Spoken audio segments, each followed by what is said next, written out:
Hey guys, this is NitroZombie, and I'm going to show you how to make this TNT bombing machine that I've running behind me.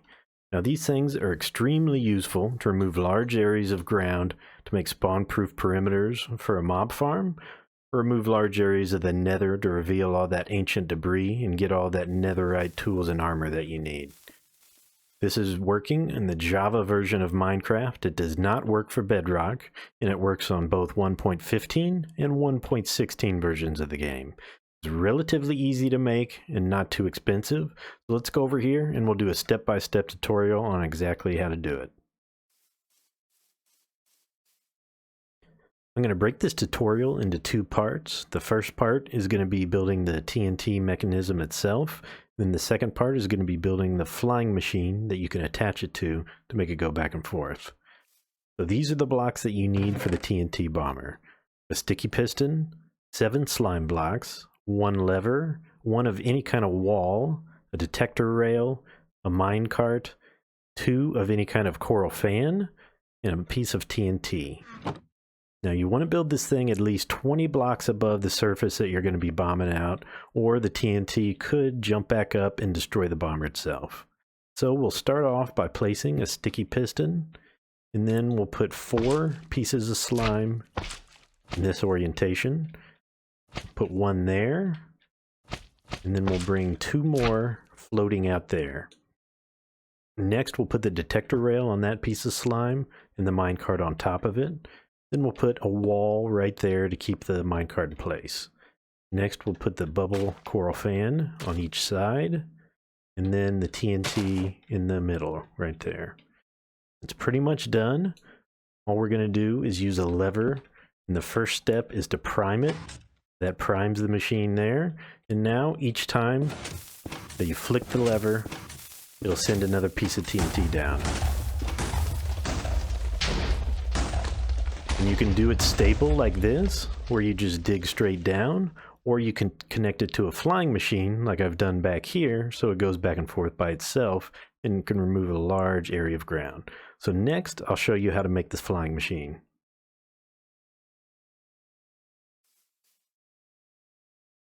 Okay, so the blocks you're going to need to make the flying machine are 9 slime blocks, 3 sticky pistons, 4 observers, 1 iron trapdoor, redstone lamp, 2 pieces of obsidian, and a lever. We'll go up here and start making it, starting with a piece of obsidian on the end, a redstone lamp on top of that, and then we'll put some slime blocks in an L-shaped configuration, 4 high, 2 across. Put a temporary slime block there, the sticky piston facing this way, 1 facing the opposite way, and then 1 on top there. We'll do another L-shaped configuration of slime, this time only 3 high and 2 wide. And we'll start using some observers. The first one placed into the top slime block. Then we'll do an iron trapdoor touching the bottom of it with an observer up into it. And then we're going to place 1 facing the redstone lamp, and then 1 facing the bottom slime. Okay, that is the flying machine built. We're going to go ahead and remove these blocks down here so it doesn't stick to the slime. And we will push a lever right there to get it going. And then we're going to have the piece of obsidian down on the end that can ricochet and go back and forth. We'll activate it. Once it hits that obsidian, it'll just head back. And whenever it's in this configuration, whenever the light is on, it'll just stop. And whenever you turn it off from now on, it'll go back and forth. It'll just keep on ricocheting, going back and forth, back and forth. And then to turn the light on, we'll actually stop the mechanism. We'll go ahead and shut this off, and then we'll show you adding the TNT bombing part to the flying machine to complete the job.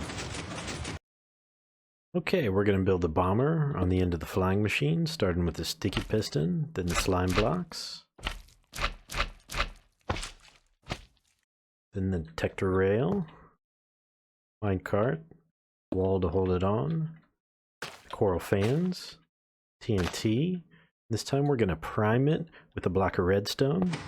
Now it's cocked and ready to go. We'll remove that as well as the piston, and it's ready to go. As soon as we flick this lever, it's going to be on its way.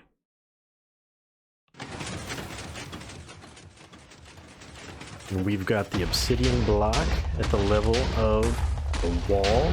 So it'll ricochet off of that and head back. You can see how much TNT this thing puts out and how quick it is to clear out an area.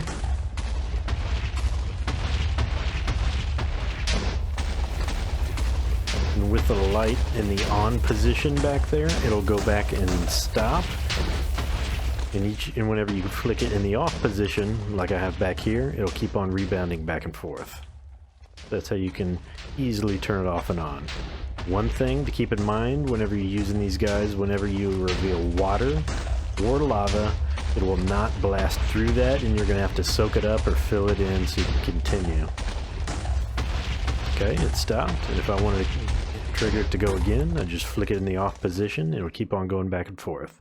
Now what I'm going to do is I'm going to load up into my survival world and show you these guys in action over there. I'll be right back. Okay, we're here in my survival world where I'm using these bombers to clear out a huge area for a witch farm project that I'm working on. This is a 300 by 300 block perimeter that I'm making. And it's using 2 witch huts that I found that are close enough together to make a double witch farm out of this. I've just got a little bit of land left in the very middle that I'm still clearing out. I'm using a chain of 6 bombers right now to do the rest of the work. If you're interested in seeing more on this project and other cool builds in this world, I've got a YouTube playlist that you can check out. So let's go ahead and land up on these bombers and get them on their way. Like I said, you can chain together as many of these guys as you'd like. Space them apart 2 blocks. Use some redstone dust to wire them together with the lever to send them all off at the same time. And let's go ahead and send these guys off.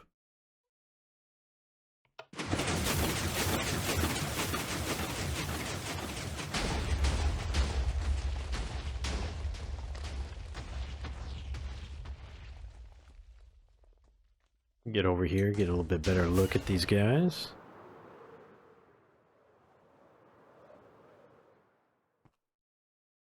You can just see how crazy effective this is at removing large areas of ground really quickly. So fun to watch it work too. Okay, I think that about wraps this up. I appreciate you guys watching. I hope you guys have fun using these bombers in your world. I'd appreciate it if you'd hit the like button and consider subscribing to watch more tutorials like this in the future. And I will see you guys in the next one.